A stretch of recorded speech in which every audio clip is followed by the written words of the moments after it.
नमस्कार दोस्तों, हमारे YouTube चैनल पुरातन कथाएं में आपका हार्दिक स्वागत है। पिछले 2 भागों में हमने आपको क्रमशः सहस्त्रबाहु रावण का युद्ध तथा सहस्त्रबाहु के वध के विषय में बताया था। उसी कड़ी में आज हम सहस्त्रबाहु का वध करने वाले महायोद्धा भगवान परशुराम के जन्म के विषय में, उनका जन्म कहाँ हुआ तथा उन्होंने अपनी माता का सिर क्यों काटा और भगवान परशुराम से जुड़े ऐसे ही अन्य रोचक तथ्यों के विषय में बताएंगे। भगवान परशुराम किसी समाज विशेष के आदर्श नहीं है, अपितु वे संपूर्ण हिंदू समाज के हैं और वे चिरंजीवी हैं। उन्हें राम के काल में भी देखा गया और कृष्ण के काल में भी। उन्होंने ही भगवान श्री कृष्ण को सुदर्शन चक्र भेंट किया था। कहते हैं कि वे कलिकाल के अंत में भी उपस्थित रहेंगे। ऐसा माना जाता है कि कल्प के अंत तक धरती पर ही तपस्यारत रहेंगे। पौराणिक कथाओं में वर्णित है कि महेंद्रगिरी पर्वत भगवान परशुराम की तपस्या स्थली है और अंततः वह उसी पर्वत पर कल्पांत तक के लिए तपस्यारत होने के लिए चले गए। सतयुग में जब एक बार गणेश जी ने परशुराम को शिव दर्शन से रोक लिया तो रुष्ट परशुराम ने उन पर परशु का प्रहार कर दिया, जिससे गणेश जी का एक दांत खंडित हो गया और वे एक दंत कहलाए। त्रेता युग में जनक, दशरथ आदि राजाओं का उन्होंने समुचित सम्मान किया। सीता स्वयंवर में श्री राम का अभिनंदन किया। द्वापर में उन्होंने कौरव सभा में श्री कृष्ण का समर्थन किया और इससे पहले उन्होंने श्री कृष्ण को सुदर्शन चक्र उपलब्ध करवाया था। द्वापर में उन्होंने ही असत्य वचन करने के दंड स्वरूप कर्ण की सारी विद्या विस्मृत हो जाने का श्राप दिया था।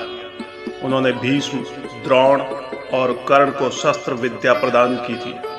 इस तरह परशुराम के अनेक किस्से हैं। तो आइए सबसे पहले जानते हैं भगवान परशुराम के जन्म के विषय में। विष्णु के छठे आवेशावतार भगवान परशुराम का जन्म भगवान श्री राम से पूर्व हुआ था। श्री राम 7वें अवतार थे।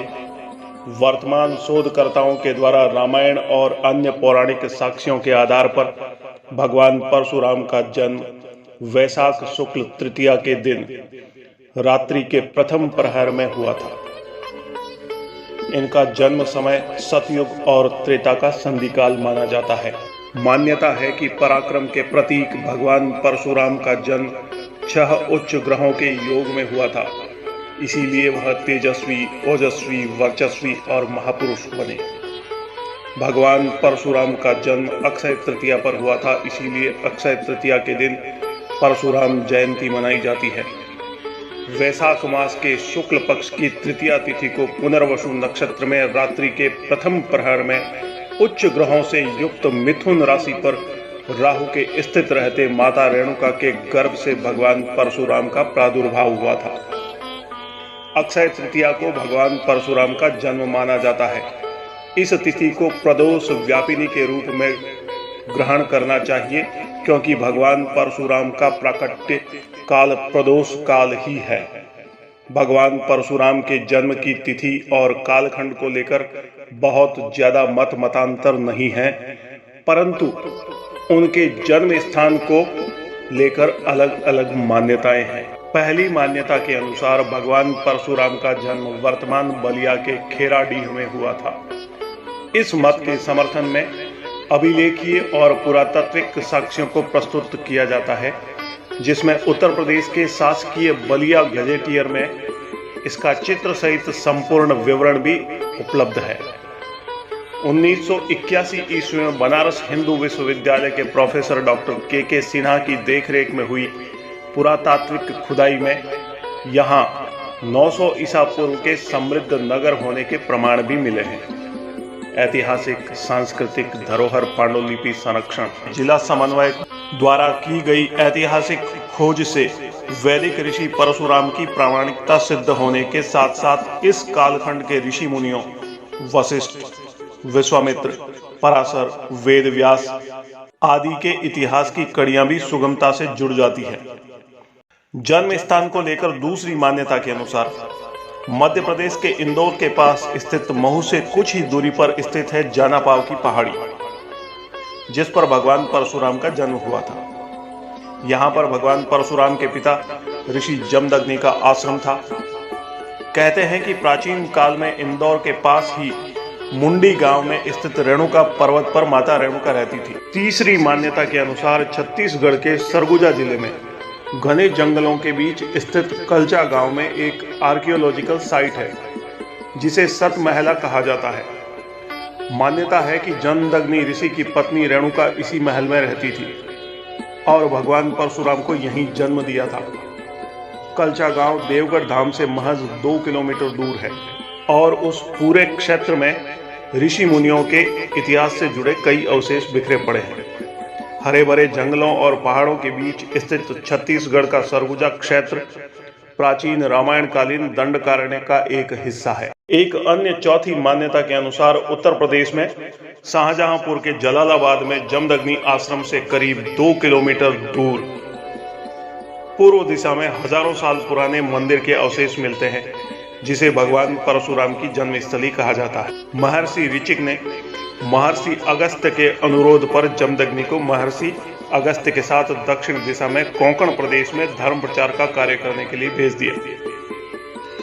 कोंकण प्रदेश का राजा जमदग्नि की विद्वता पर इतना मोहित हुआ कि उसने अपनी पुत्री रेणुका का विवाह इनसे कर दिया।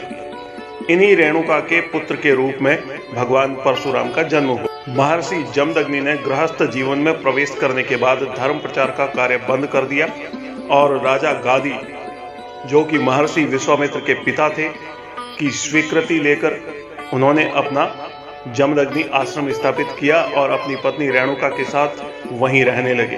राजा गादी ने वर्तमान जलालाबाद के निकट की भूमि जमदग्नि के आश्रम के लिए चुनी थी। जमदग्नि ने आश्रम के निकट ही रेणुका के लिए कुटी बनवाई थी। आज उस कुटी के स्थान पर एक अति प्राचीन मंदिर बना हुआ है, जो आज ढकियाइन देवी के नाम से सुप्रसिद्ध है। ढकियाइन संस्कृत शब्द है, जिसका शाब्दिक अर्थ होता है वह देवी जिसका जन्म दक्षिण में हुआ हो। रेणुका कोंकण नरेश की पुत्री थी तथा कोंकण प्रदेश दक्षिण भारत में स्थित है। यह वही पवित्र भूमि है जिस पर भगवान परशुराम पैदा हुए थे। जलालाबाद से पश्चिम में करीब 2 किलोमीटर दूर माता रेणुका मंदिर तथा ऋषि जमदग्नि की मूर्तियों वाला अति प्राचीन मंदिर इस आश्रम में आज भी मौजूद है तथा पास में ही कई एकड़ में फैली जमदग्नि नाम की झील भगवान परशुराम का जन्म इसी स्थान पर होने की प्रामाणिकता को सिद्ध करती है। ब्रह्म वैवर्त पुराण के अनुसार भगवान विष्णु के छठे आवेशावतार भगवान परशुराम अपने पिता के अत्यंत आज्ञाकारी पुत्र थे। एक बार ऋषि पत्नी अर्थात भगवान परशुराम की माता रेणुका सरोवर में स्नान करने के लिए गई हुई थी। संयोग से वहां राजा चित्ररथ नौका विहार कर रहे थे। राजा को देखकर ऋषि पत्नी के मन में विकार उत्पन्न हो गया और वहां से उसी मनोदशा में आश्रम लौट आई। आश्रम में ऋषि जमदग्नि ने जब पत्नी की वह विकारग्रस्त दशा देखी तो उन्हें सब ज्ञात हो गया, जिसकी वजह से ऋषि बेहद क्रोधित हो गए और उन्होंने पहले परशुराम के अग्रजों को माता के वध का आदेश दिया, लेकिन मां से मोहवश उनके किसी भी पुत्र ने उनकी इस आज्ञा का पालन नहीं किया।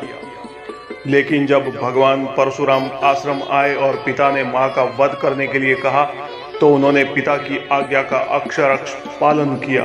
इस पर ऋषि ने आज्ञा न मानने वाले पुत्रों को विवेक विचार खो देने का श्राप दिया और परशुराम से प्रसन्न होकर उन्होंने उसे मनचाहा वर मांगने के लिए कहा।